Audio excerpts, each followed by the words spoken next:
Lluís Moncunill, a peu de carrer. Us convido a fer un passeig per la terrassa d'en Moncunill.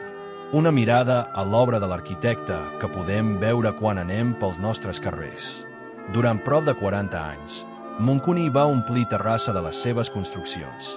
En aquesta cronologia, des de 1893 fins a 1930, es poden reconèixer els seus edificis des del primer historicisme fins al noucentisme.